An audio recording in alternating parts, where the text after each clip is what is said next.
ส้มตำปูปลาร้าเด้อพี่น้องเด้อนี่กำมากระทิ้นพี่น้องแกะใส่น้องไปซื้อเพิ่นมา40 บาทแล้วก็ซื้อข้าวเหนียวมา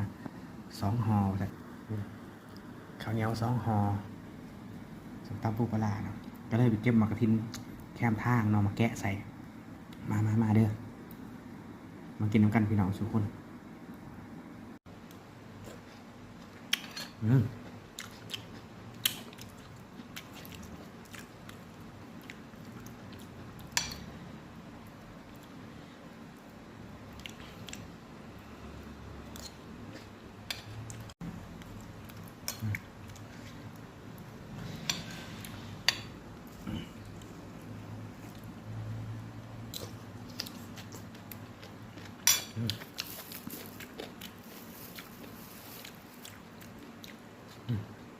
เขาเรียกมันหอม